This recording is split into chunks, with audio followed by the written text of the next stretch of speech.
1000 Jahre nach ihrer Entstehung kam der Islam nach Indien. Der Islam kam nach Indien in einem großen Umfang, bevor Muhammad bin Qasim mit seiner Armee in 725 aus Arabien nach Indien marschierte.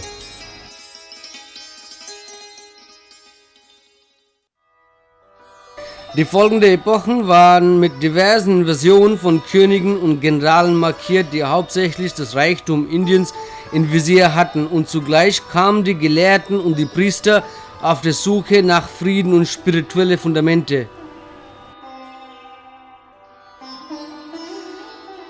Eine berühmte Aussage des Propheten Mohammed spricht von einem frischen Wind aus Indien, Hind.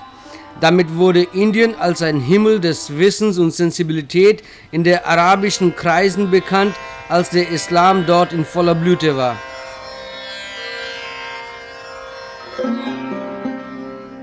I think Muslims have been a part of India for centuries. In fact, I believe, and I think there's fact of history also, that 99% Muslims of India are of Indian origin. In the course of time, they got converted into Islam, and therefore, while you have got Hindus in India, you have got Parsis, you have got Sikhs, you have got other communities, and so also Muslims. And they form today about 12% of the total population of India.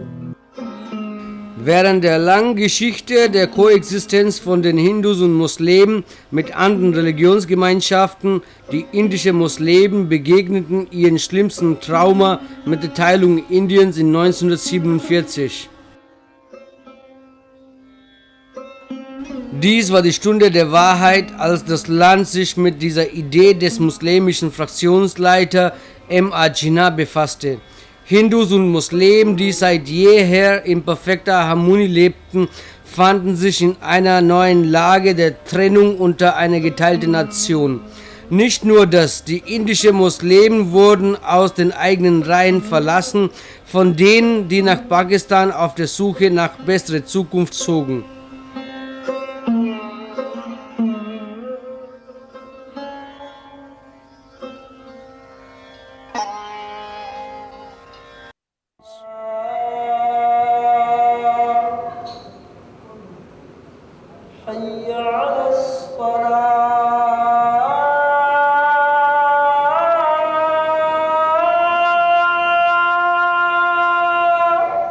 Gandhi, Nehru und Maulana Azad haben ihnen bei diesen schmerzhaften Momenten Beistand geleistet, dass sie in dieser Stunde nicht den Mut verlieren, unabhängig davon, wie gravierend die Lage für sie wäre.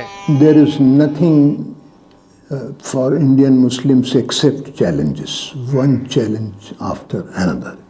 It's a plethora of challenges. Now what happened after the partition of the country, particularly from North India, Muslims who were educated and who were influential and who were to some extent affluent, most of them migrated to Pakistan, with the result that what was left here, people who had no traditions of education or competition, now they have to overcome that, and they are gradually overcoming it. Maulana Azads Erklärung über Hoffnung wurde wie folgt zitiert. Ich bin stolz darauf, dass ich ein indischer Staatsbürger bin. Ich bin ein Teil von einer unzertrennbaren Bindung, die Nationalismus heißt. Ich bin unabkömmlich für diese noble Sache, und ohne mich wäre die hervorragende Struktur Indiens unvollständig. Ich bin ein wichtiges Element, der den Aufbau Indiens beitragen hat. Dies kann ich nie ablegen. Maulana Abul Kalam Azad was definitely a true great Indian patriot. He gave his entire life in the service of the nation. And he did say what he said was very right, that he is an indivisible part of this country. And I think every Indian Muslim is also will be an indivisible part of this country.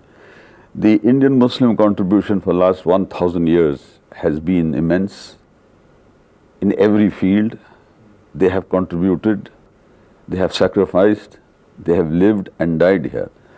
And I don't see any reason why we should not continue to be indivisible part of this country. There is not in prior history, and there will not in foreseeable history be another nation that has such a wonderful mix of religions and communities and languages and cultures. It would be like the height of folly and great sadness to hamper that or to damage that, because it's like a one-off. It's never happened before, it will never happen again.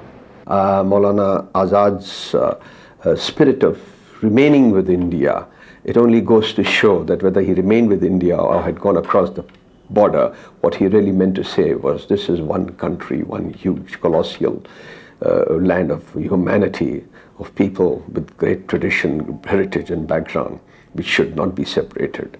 Maulana Azads Glauben an die hindu-muslimische Bindung war nicht zu rütteln und er verdeutlichte dies in seinen berühmten Worten: Auch wenn ein Engel vom Himmel herunterkäme und mir sagen würde, dass Indien ohne die Zusammengehörigkeit von den Hindus und den Muslimen frei wäre, werde ich diese Freiheit abwimmeln.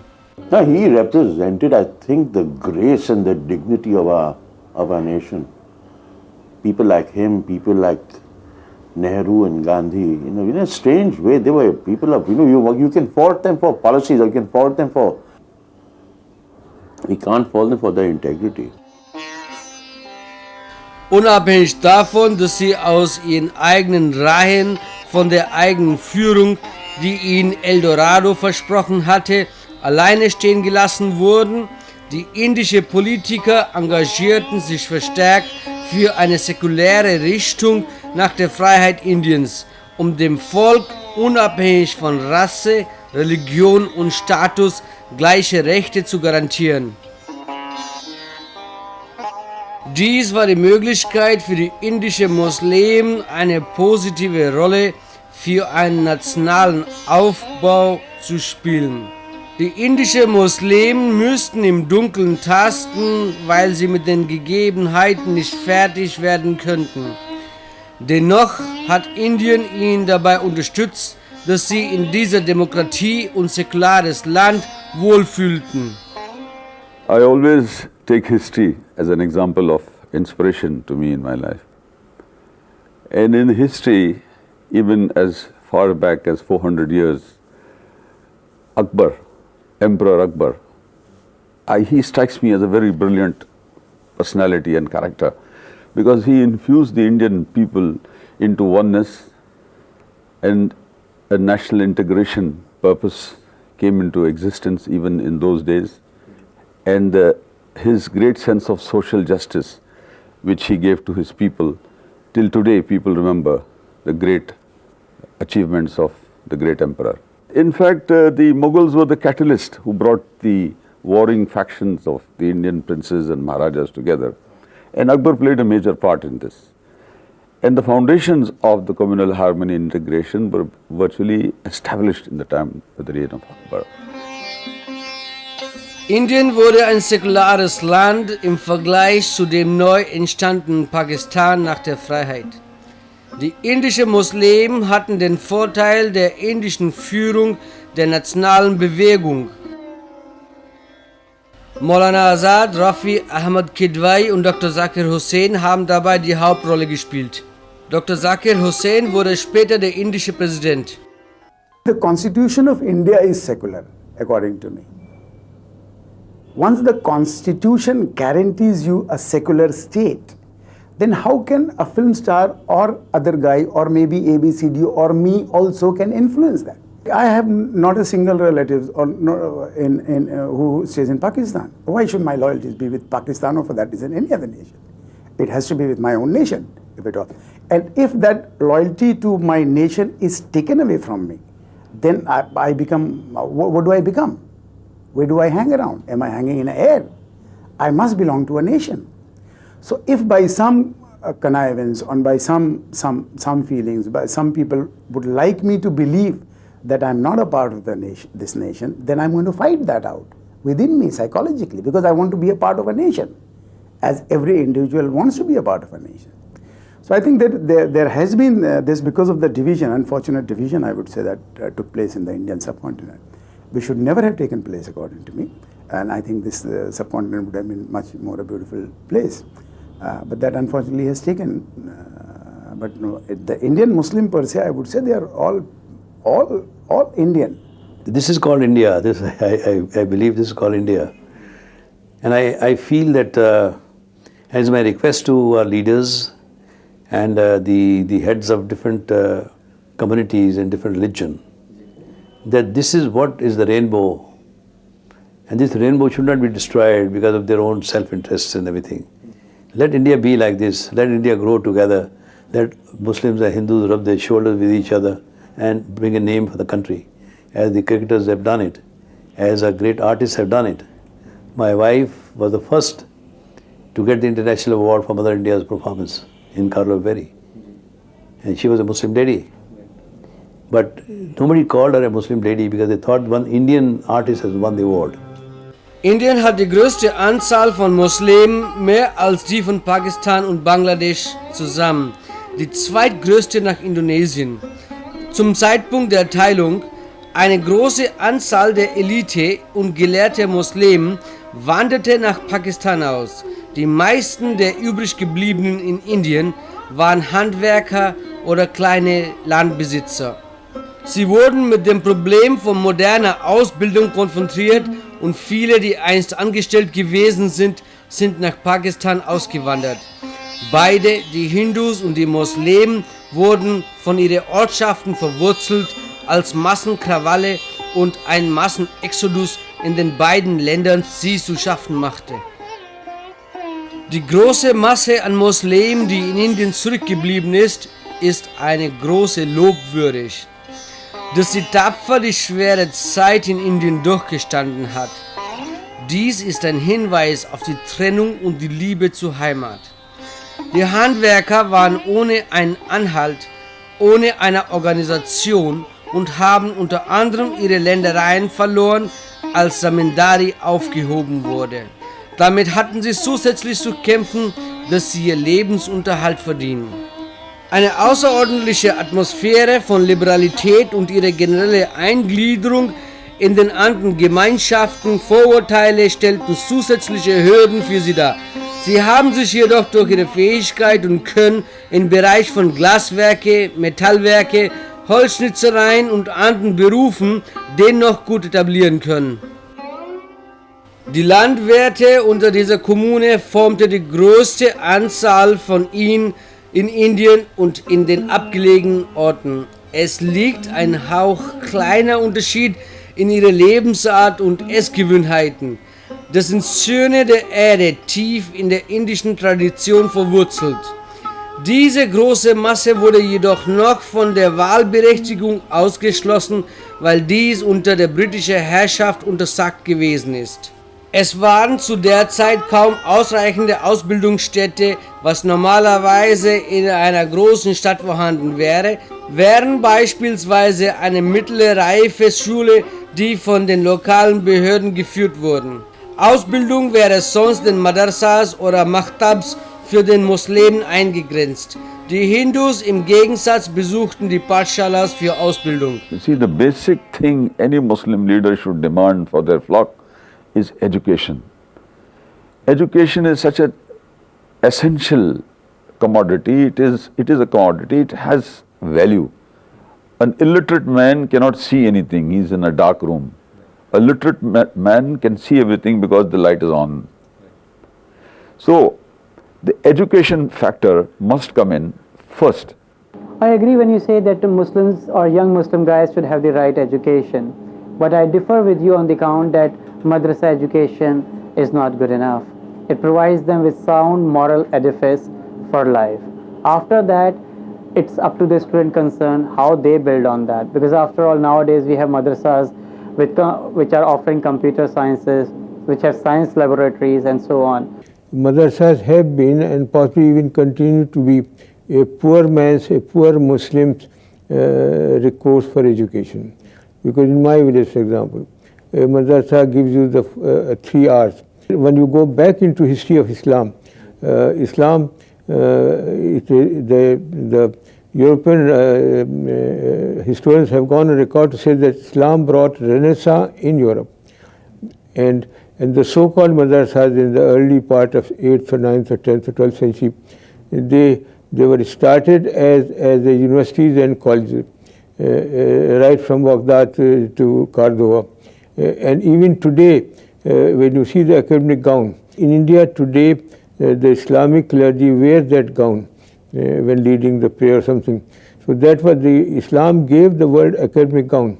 Islam gave the world the sense of inquiry, sense of research, science, technology. Die Lage änderte sich radikal nach der indischen Freiheit.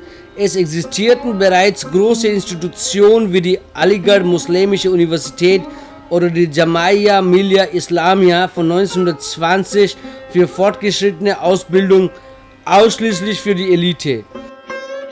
Mit der Freiheit Indiens, die Ausbildungsszene verbreitete sich rapide und eine große Anzahl von Mittelschulen wurden überall festgestellt.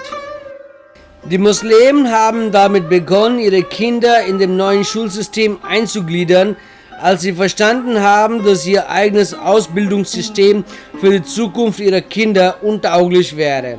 Sie haben damit das neue System gemäß den neuen Bedürfnissen angeeignet. Große Madrasas wie Darul Ulum, Deoband und Natwatul Ulema in Lucknow haben auch damit begonnen, ihr Studienplan zu ändern. Sie sind auf das neue Ausbildungssystem umgestiegen, haben jedoch ihre alten Methoden nicht ganz zerfallen lassen. Die Computer haben sich in diesem System nun schnell und in einem großen Umfang verbreitet. There is always a case for modernizing any system of education. Whether it is a Pathshala, whether it's bias with Hindu education or madrasa, they need to be modernized. They have to have input of modern education, input of modern science. In fact, you may be aware that the present government in Uttar Pradesh and also union government has given quite a few dozens of Urdu computers to these madrasas and in UP and other parts of the country. Our concepts of modernity and what is considered modern, and to see it through the eyes of Islam, I think. And that it becomes a crunch, in a sense, at a philosophical level. There's a crunch factor involved, because the perceptions of what we perceive as modernity and what is modernity. I think modernity is a state of mind. What is your worldview? Is it narrow? Is it restrictive? Or can you come back to elan and grace? And I think that is the crisis. And you did have it. The point is, all you got to see is the Moors in Spain. All you got to see is the music in India, the Sufi tradition. You know, and you've got to see Omar Khayyam and Ibn Battuta and Ibn Sina and botany and astronomy and mathematics and algebra. When you link it all up, wow. It's all there, and in mathematics, in the decimal system, in the zero, in the astronomy, in navigation. It was all there. Now you've got to see it with its grace, rather than this restrictive vision, and to recognize the fact that times change, there are people's aspirations, to recognize that, and to come to terms with it, with grace. Was jedoch noch bemerkbar ist, ist der Fortschritt in die Wissenschaft und Technologie. We can take the example at present, our President Abdul Kalam. He gave a new site for the missile technology, and in the same way Dr. Zahur Qasim, he went to the Antarctica and he hosted the Indian flag there. And Dr. Owais Siddiqui, he was the former president of Tata Institute of Fundamental Research, and he was honored with one of the most prestigious award, that is National Award for Science Academy by the US. It is next to this Nobel Prize. And moreover, the Nobel laureate Abdul Salam, who says himself as a Pakistani, but he is basically trained in India. So we can say also that if we get the opportunity, if we Muslims get the opportunity, we can prove ourselves as a good scientist and as a good technologist. Die Anzahl der Beteiligten in den Zivildiensten ist mit ausgesprochenen Kandidaten gestiegen Der Anteil jedoch von der muslimischen Bevölkerung entspricht der Gemeinschaftsgröße nicht entsprechend. Wir erfahren jedoch einige Fälle aus der muslimischen Bevölkerung bei der Zivildienst- und Technologieprüfungen, was einen großen Sprung im Vergleich zu den Zeiten bevor der Teilung Indiens nicht gegeben war. Die Muslimen haben sich auch bei der Armee einen Namen verdient. Brigadier M. Usman, der Held von Nowshera, der sein Leben von den Händen der Gegner in 1948 verlor. Unzählige junge muslimische Offiziere und Männer haben bei dem Kargil-Krieg Opfer gebracht. Diese Tradition ist auf die Zeit von Netaji Subhash Chandra Bose mit seinem Duo vom Nationalen Armee mit Shah Nawaz, Dillon Sehgal zurückzuführen. Auf dem Gebiet der Industrie ist der Leiter von Wipro, Azim Premji, der reichste Mann Indiens. J.K. Hamid ist zwar nur ein Pharma-Ikon von Cipla, hat sich mit AIDS beschäftigt und ist Partner bei der Clinton Foundation. In der Messingindustrie, die Muslimen haben sich äußerst berühmt gemacht. M.F. Hussain und S.F. Sayed sind Legende in der Welt der Kunst. Es ist nicht erstaunlich, dass bislang 3 Präsidenten, hohe Minister, Zentralminister aus der muslimischen Gemeinschaft für Indien gewählt wurden. Der erste muslimische Präsident Dr. Zakir Hussain 1967 glaubte fest an Ausbildung und war ein eng befreundeter von Gandhi und Nehru. Als nächstes wurde der einfache Kongressführer Fakhruddin Ali Ahmad gewählt. Der jetzige Präsident Dr. A.P.J. Abdul Kalam ist ein Forscher und sehr begabt. In Bollywood Yusuf Khan, bekannt als Dilip Kumar, wurde zum Publikumsliebling für seine Filmrollen über tragödische Darstellungen. Nun ist er ein Mitglied von Rajya Sabha. Die Reihen werden von den Khans mit Shah Rukh Khan, Amir Khan und Salman Khan besetzt. Zuvor haben Feroz Khan, Direktor, Schauspieler und Produzent, und sein Bruder Sanjay Khan mit der Fernsehserie Das Schwert von Tipu Sultan und Jai Hanuman berühmt gemacht. I think the Indian cinema is a symbol of secularism. And it is symbol, why it became a symbol? But it's being seen by the people of the country, and that consists of so many people belonging to different faiths. When they go and see the film, they go and see the star and the actor performing over there. They don't go in the theatre that this fellow belongs to our religion and we will see his film.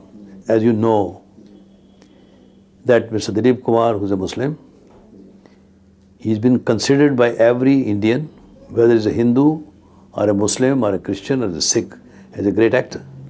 He has contributed a lot to the Indian cinema. He brought greater prestige, for India from abroad also. And through his performances, I think every Indian respects him. All the top stars today, they're Muslims in India. And it's a pride for us. If you look at the prominent people who have made a mark for themselves, people who immediately come to my mind are people like Rafi Saab, in the singing. Then there is K. Asif, Mehboob Saab. Then there is Dilip Saab. Then there's Naushad Saab in music. Then there are, I might be missing a few here and there, but when you look at the current lot, you see the likes of Salman, Amir, Shah Rukh, and then the younger ones like Saif Ali Khan who are making an impact. And you have A.R. Rahman in your music, you got Anu Malik. So, these are the kind of people who probably immediately come to your mind who have made an impact in the film industry.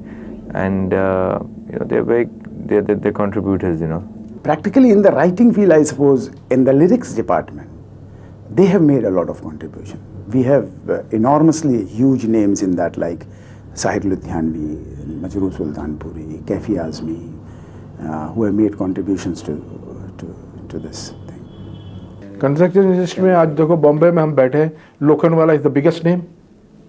He is a Muslim. Rijvi is the biggest name. He is a Muslim. तो काम तो मिलता है, काम चलते रहता है. Azim Premji is an ideal example of the Muslim contribution and quest to come into the mainstream and belong. Like this, for example, there's another gentleman in South India, in Vanambadi. He quotes the leather price of the world each morning. The Muslim Zardozi workers, they export is worth about 40,000 crores. So you can imagine how much contribution they are making to the exchequer by way of foreign exchange earning. Auch wenn die Ländertrennung eine Tragödie für die Hindus und den Muslimen an den beiden Seiten der Grenze stellten, eigentlich hatten die Muslimen in Wahrhaftigkeit von Anfang an zustatten. Mit Geduld und Durchhaltungsvermögen wurden sie mit der Zeit zum gleichberechtigten Partner in vielen Wirtschaftsbereichen.